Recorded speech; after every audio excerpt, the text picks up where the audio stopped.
Good morning, good afternoon, or good evening, and welcome to the Global Career Forum, the international online recruiting event organized for the MBA students from top business schools. And we welcome you to today's online session with SAP. We have the pleasure to welcome for this live session our keynote speaker, Jan Bell, who is IMEA Senior Talent Acquisition at SAP. As this is a live Q&A session, I do invite all participants to ask your questions in the Q&A panel on the top right side of this WebEx window, and we'll convey them to Jan. Jan, warm welcome. Thank you very much. So today you're based in Paris with a lovely view and background behind you. And I thought to kick off this presentation, could you share a little bit more with us your prior background, your career, and what you're currently doing in your role at SAP? Absolutely. I'm British. I'm living in Paris now for about 15 years. I'm actually dual nationality, French and English. So I started my career in London in sales for quite a few years. And then I moved over to Paris in 2004, always in recruitment, in HR and recruitment. And I was a sales manager in agency for 10 years before moving into talent acquisition in 2012, where I joined a US startup. Well, it wasn't really a startup, 3,000 employees on the NASDAQ, with a large turnover, 1 billion turnover. And it was Ariba, which is an e-commerce B2B buying platform, which SAP came along and bought. So 2 years later, thrown into SAP, the huge enterprise software provider, as one of their top sort of cloud providers. And since then, the last 4 years, I've been focusing mainly on hiring in GCO, which is our commercial organization.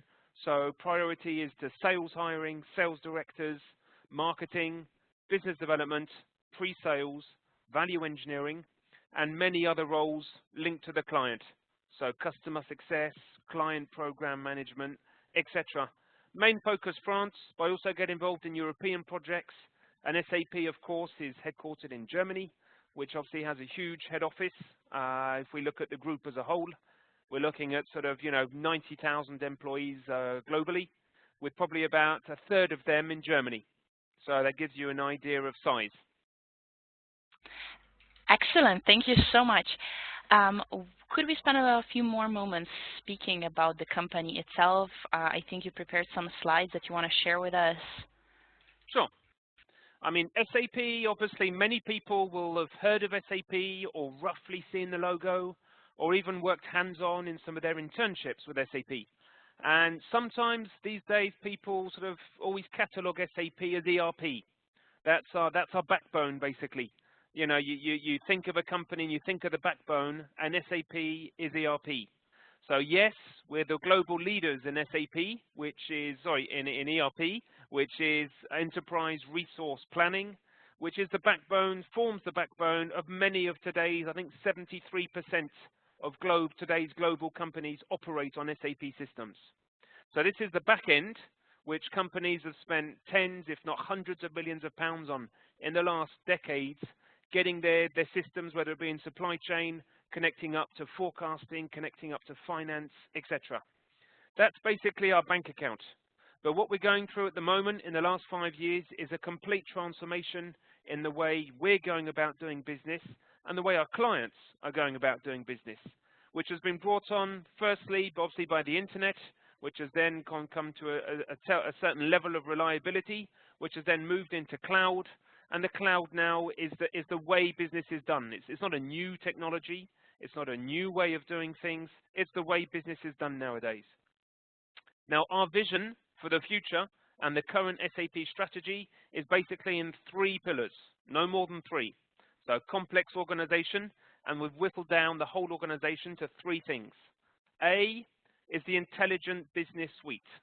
So basically this is the connecting the customer experience through to manufacturing and supply chain, using the digital core, enabling the people, which is basically the employees of the company, giving them the tools and the platform to be recognized and high-performing as an individual, all the way through to the suppliers and the performance and spend management.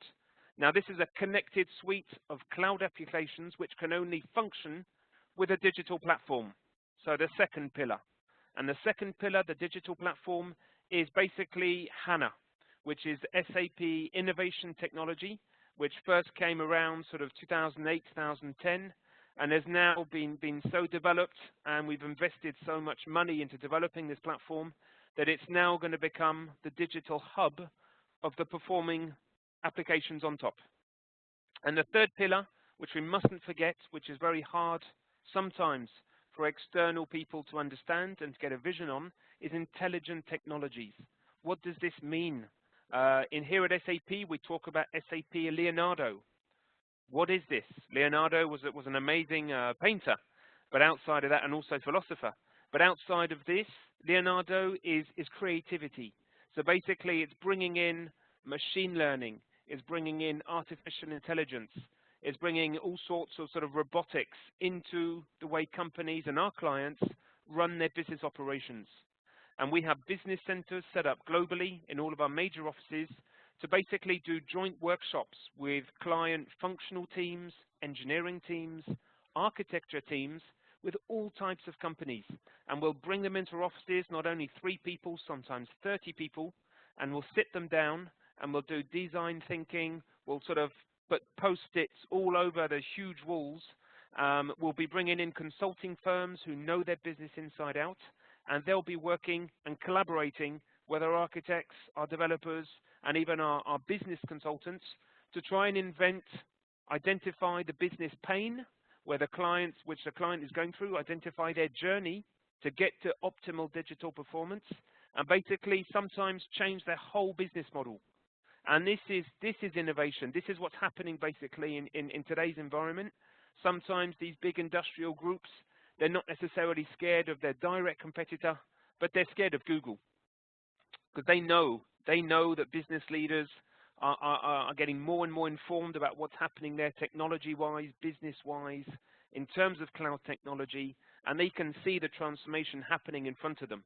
I mean, we all have the consumer experience, and we all know the huge consumer companies, right, which have changed our world upside down, without mentioning the Ubers, the Amazons, etc. We all use them daily. Now, this is also happening on the business side. Business applications are totally transforming the way these big companies are operating. So some of them are doing a big bang. They're just saying, right, we're going digital. Here's a 5-year plan. It's going global. And then we just have to sort of accompany them from one zone to a global zone, to rolling out one application to a whole suite of applications and connecting up all the chunks, basically, of the jigsaw. And other companies, notably banking sector and also the public sector, of course, the governments, are going, more sort of step-by-step process. So as there's been a few scandals around data security and around other sort of, reliability of cloud platforms. And so they're sort of sometimes doing test by test. They'll test certain business lines, certain business functions, and then if this operates, then they'll roll out. And so it's a step-by-step approach for certain sectors. So SAP is clearly the world leader in this domain. We have high competition in each area in our business lines. So if we go back to the Intelligence Suite, we're not on our own. We have global competitors, notably American, but not only. But as a large enterprise leading European vendor, we're probably one of the only ones which is in the stock market, and where the analysts are looking at our global turnover and how we're transforming our on-premise revenue to cloud revenue, which is obviously interesting for our investors and our partners, because instead of sort of, doing huge multi-million deals to sort of, which could take 5, 10, 15 years to roll out globally, we're now companies are investing in cloud with HANA technology behind. Now, this is bringing predictable revenue, and analysts, they love predictable revenue. Now, we can only achieve these business goals and this transformation with our clients with the people, and this is where I come in. So to bring this back to careers and how the sort of message and the sort of information I would like to share with you today is we have, global operations, and we have probably hundreds of job families. When I say job families, this means we have different job lines, whether that be in commercial, whether that be in any other sort of business line. It could be legal, marketing, finance, support, consulting, and obviously all the commercial roles linked to the clients. We have entry-level roles as well as senior executive roles across the EMEA region. US, we're obviously huge. We've got one big competitor over there, one or two, but we're big as well. So, we're holding our own. And in Asia, we have, high growth territories, which is notably in Africa. We already have, for example, more than 1,000 employees in the field in South Africa. Northern Africa is experiencing heavy growth. And then we're in the Middle East, obviously. We have operations growing there. And we also have Asian countries, which is we're already in the Asian countries since quite a few years, but now we're going through accelerated growth in these territories.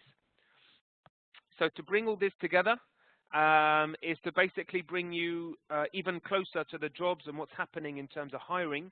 For yourselves as MBA graduates, we already have links with many business schools and engineering schools. You mustn't think that SAP is just for tech.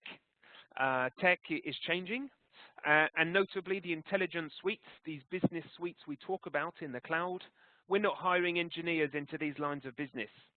For example, a pre-sales executive or a value advisor in our people engagement suite, SuccessFactors, they're probably going to be an HR manager or an HR consultant in a consulting firm. And they're going to be the ones who are going to be out in the field talking to our clients, talking to HR decision makers globally, and inviting them to sort of connect with us, to engage, to discuss, to see how they could sort of connect their staff, how they can manage performance management via the tool, how they can have very agile systems. All their managers are on the move who can actually track their staff. They can validate things in the tool, whether it be via smartphone, laptop, any system. And this is basically functional people joining our business lines. And it's absolutely not a tech world if that's something which you are concerned about or are hesitant about joining a big software firm. It's changing. And that's one important message I'd like to get across today. Thank you. So you mentioned really is a global company and over 90,000 employees, but there must be some commonalities. So what type of person would you say succeeds at SAP? Now, great question. It's not a one-size-fits-all. There are several ways to enter SAP, firstly, to understand what type of person suits SAP. So, I mean, if we look at commonalities, we're probably going to hire from the top 10 or top 15 business and engineering schools per country. So I work in France, which is one of the big market units in Europe, and we have sort of 2,500 people here. I will be participating in executive MBA job fairs, notably with business schools such as INSEAD, HEC, HEC, EM Lyon, ESSEC, ESCP, and other sort of top 10 business schools in France. Now, what's interesting for SAP with the candidates who do executive MBAs is that they have sometimes a previous life story. So they may have worked in many other different branches, whether, it could be in legal, finance, marketing, sales, production, supply chain, all sorts of aspects, and then decided at some point, whether it be after 1 year or 5 or 10, to do an executive MBA. And that brings great value for us because it means that there's a wide vision there, curiosity. Curiosity is key because at SAP, we're on a constant learning program. You don't sort of join SAP as let's say, in pre-sales, let's say, in procurement, and then stay in pre-sales and procurement for 15 years. It may have been the case in the past where you sort of maximized your potential in that domain, but nowadays we're more often seeing people who will sort of do a 2 to 3 year plan. Then they'll either sort of have jumped up and become what we call catalysts, which means that they're highly rated internally and very closely tracked as top talent.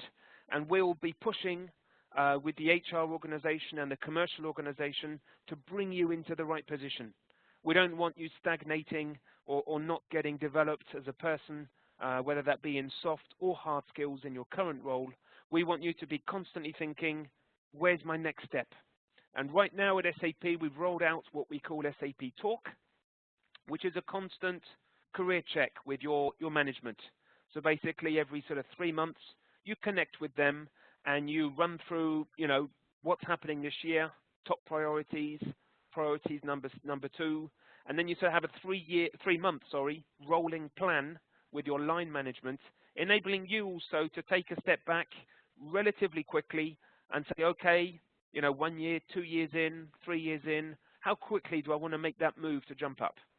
And that's important. And this is all followed, obviously, via our systems. So it's completely and entirely trackable. Enables also employees globally to think, okay, I've come to SAP as an engineer, or I've come to SAP with a business sort of background, and my next move is going to be, basically you can identify job roles. So you can speak to an HR advisor to get interest in in a role which could interest you. And you can also, there's another program which we run, which we have the pre-sales and sales academies, which enables young engineering or sales graduates, could be marketing graduates as well, to join the business in this way, to join the pre-sales and sales academy, which is headquartered in California, and it has hubs globally. And you basically have a 6-month sort of in and out of California with your local country, and enables you to move into a field role in a fast-track sort of promotion. So in a space of 6-9 months, after you'll probably need about minimum 18 months experience to join this program. It doesn't have to be in sales. It can be 18 months experience in any domain. And I'll repeat that. It can be in any domain, whether that be supply chain, procurement, finance, analysis, operations, marketing, etc. And then you can move into the Sales Academy program, and you can, in a space of 6 to 9 months, you'll receive the hands-on, on-the-job business case training, and move into a commercial or pre-sales role directly into the country of your choice. So that's like a real interesting fast-track program, which is global now, and which has been existing for 5 years. And outside of this, the engineers and the commercial graduates, they'll also obviously be entering all sorts of teams, whether that be in consulting, pre-sales. We'll probably take hundreds of internships and what we call in French alternance, which is like a 1 to 2 year trainee programs. So some graduates also enter SAP via these methods. So the commonalities are probably going to be every SAP country globally is going to be hiring every single year. And also it will be taking, in terms of the size of the country and the nature of the growth in that country, it will probably be hiring, there'll be tens of opportunities, whether it be to come in as an intern, come in maybe on the sales or pre-sales program, and that's probably the easiest way to get into SAP. Perfect, thank you. One thing that you mentioned is that in each country that you operate in, you target top 10 schools that you covered, and top 10, say, for example, business schools. And I'm wondering what is done for attracting the right talent into the organization to find the right fit? Another excellent question. Thank you, Zana. We have basically that there's different types of teams which recruit. So if we look firstly at the commercial team, because that's the sort of the team I spend the most time with, we have sort of different levels of seniority. So the lower team, what we call lower general business in our terminology, which means clients sort of operating with hundreds of millions of euros of turnover. So we're talking large type prospects and clients. They're managed in Europe anyway, out of our Barcelona hub. So it's like a huge inside sales hub, which is right next door to the beach, lovely offices, completely international teams. And the way to enter that type of role, which is an entry-level business development or direct sales role, so you mustn't think that it's just all about lead generation and cold calling. You will also move rapidly into a direct sales role, which means that you'll be doing lots of web demonstrations with pre-sales web demos, where you'll find yourself with screens and you'll be actually pitching to the client who may have 3, 4, 5 people in front of you. And sometimes you'll travel to the market unit you're supporting and you'll actually do like a roadshow to meet your top prospects or accounts. Now, to get into that type of role, we do online role plays. So we have like a commercial sales hiring challenge where you have to get through a barrage of sort of questions and role play. And then you get invited in for a face-to-face interview. And if you're in a European country, we'll bring you to Barcelona, or if really required, we'll do it by Skype. And then basically in the space of 1 day, you will meet probably 4 or 5 of our management, and then you'll have an offer, basically, that either the same day or within 48 hours, we'll take a hiring decision based on your scoring off the website. And this basically, we've mapped the sort of traits which we think in any way are going to be successful in the role, and related to your scoring, we will actually take a judgment, and you'll get a very quick offer after that hiring day. Now, if we look at roles with a bit more experience, that's more for entry level, then different teams use different methods.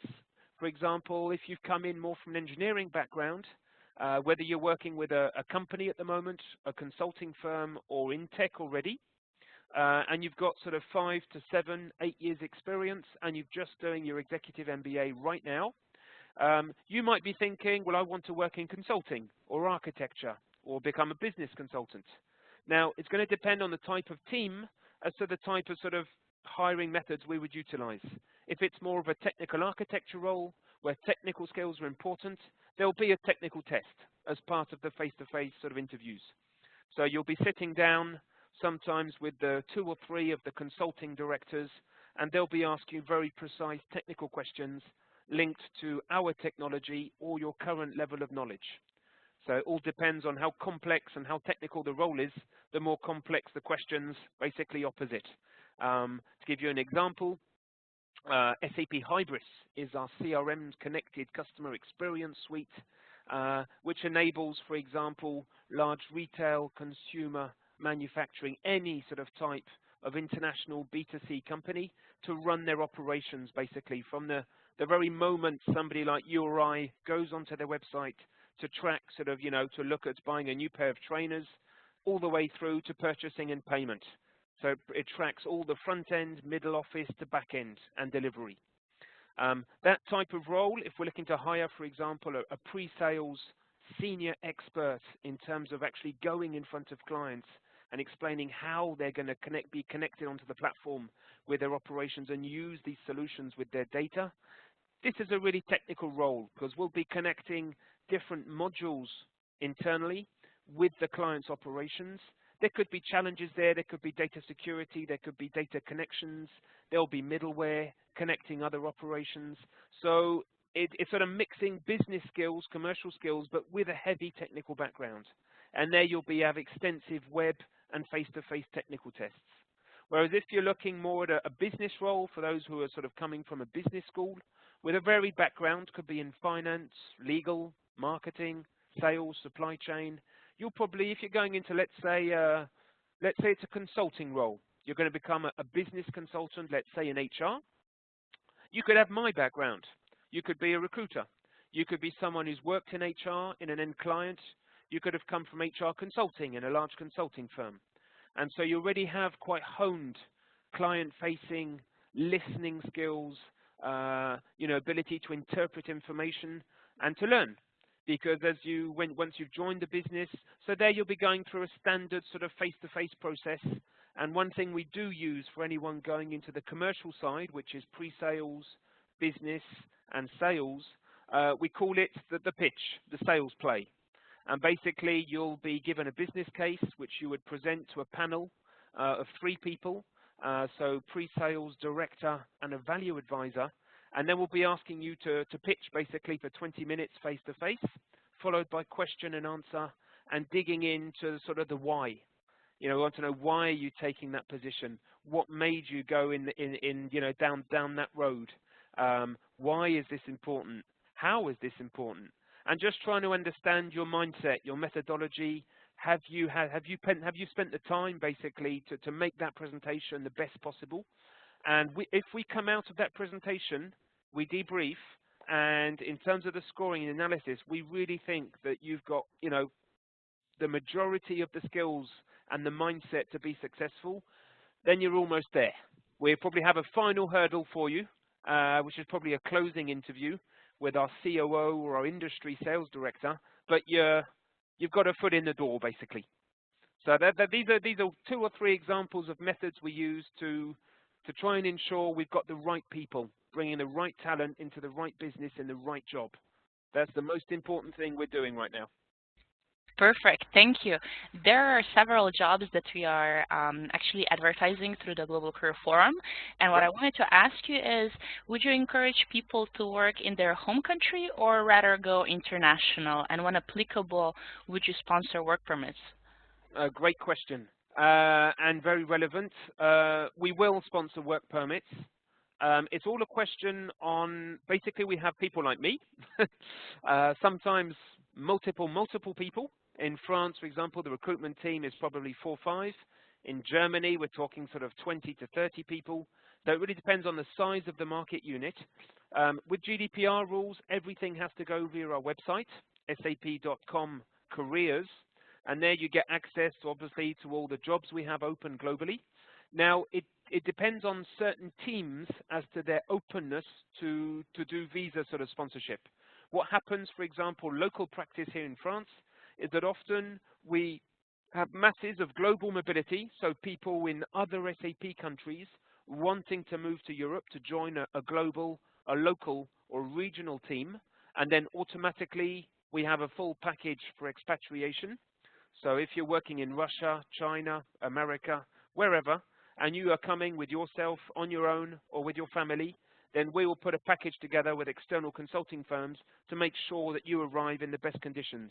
And that will obviously include visa sponsorship. Now, if you're an external applicant, whether that be in a junior or a medium-sized role or a very senior role, it will depend on the openness of that team to bring you in right now. So if you're based, let's say, in Dubai, and you want to work in Germany, then if that team, which is probably going to be international anyway, so in the team we'll have previously hired people with an international background. Most of our work is done in English. So if with the right background and the right skill set, you are the right person for that role, then we will have no problem to bring you into the business and sponsor that visa. So it's definitely something which has become ingrained, I'd say, in business practice. Our business managers in all teams, that they will most likely, I'd say 9 times out of 10, have an international team anyway, even in a local country. So they won't just have, it's not because you work in France or outside of head office that your team isn't international. It's very common to have sort of, a nice mix in there of all sorts of nationalities. Some people have been here for 1 year.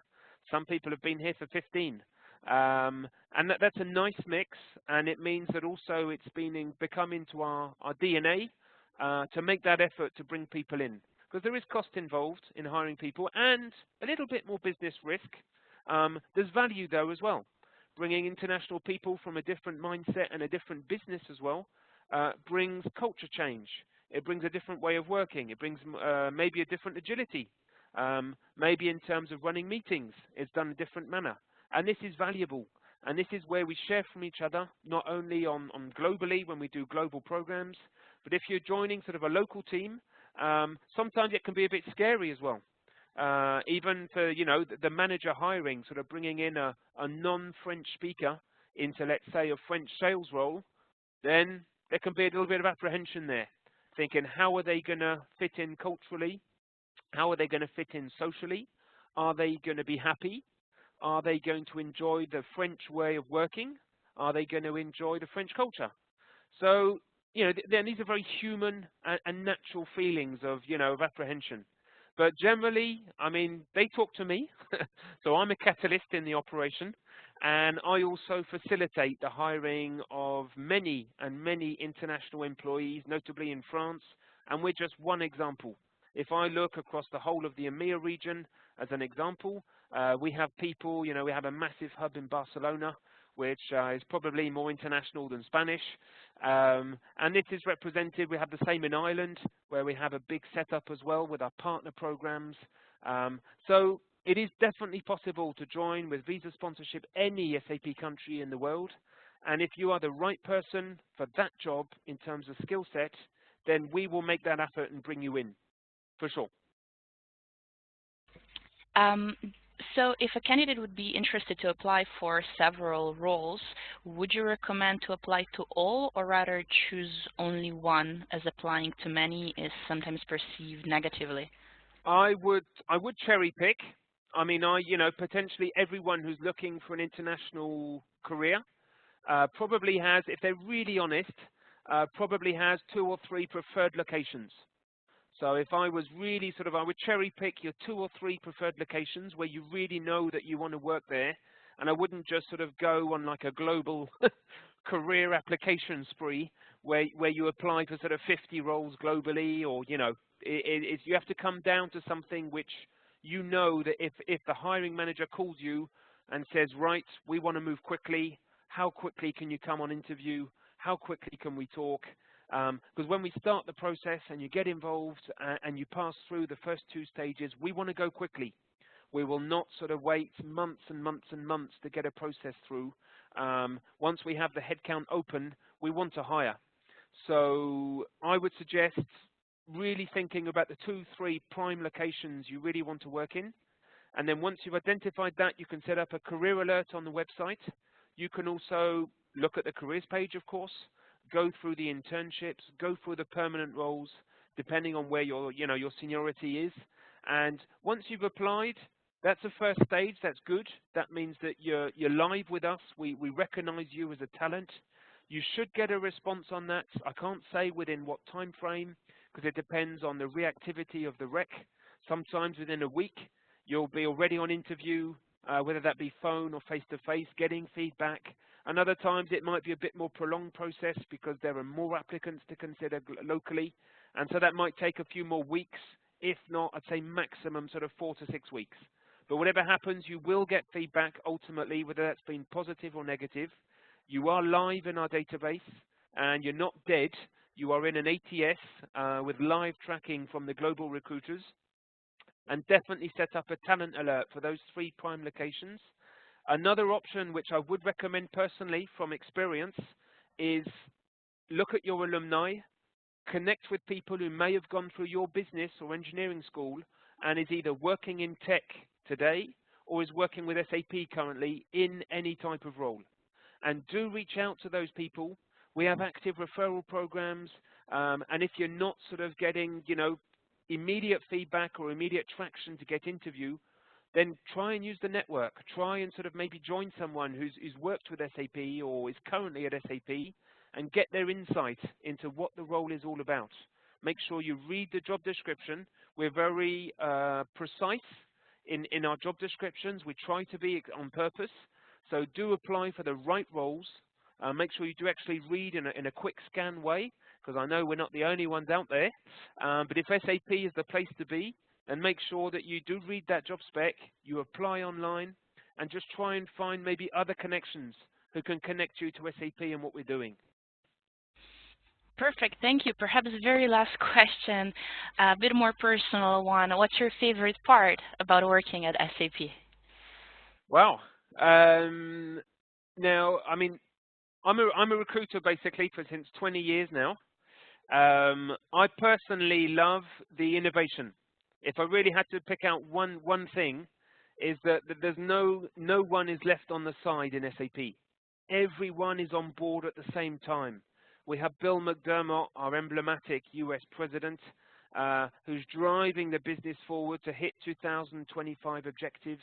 We're increasing our female management right up to 25% globally of females in management and leadership roles. And Bill is driving innovation. Innovation is what basically brings me up in the morning, and I think, wow, we are doing this with our clients in real time. We're not talking about sort of, sometimes the buzzword at the moment is AI. I've got an AI system, we're doing AI. But how many firms are really doing it? But when you actually come into SAP and you see the enthusiasm from our teams, and you see what we're doing in our business centers when we bring sort of teams of tens and tens of clients in every 3 days, it's just a non-stop roller coaster of innovation. And you see what comes out of that. That keeps me buzzy. That keeps me buzzing at work. And I would finish on a note saying that if anyone has a very precise request on an EMEA country, then I am available on LinkedIn. You can ping me. I'm busy, but I generally reply to people. You won't get lost in a long list, and I will come back to you with an answer. So if you have a very precise question on, for example, a particular type of role, which is either on our website or not, then I will come back to you if you ping me on LinkedIn.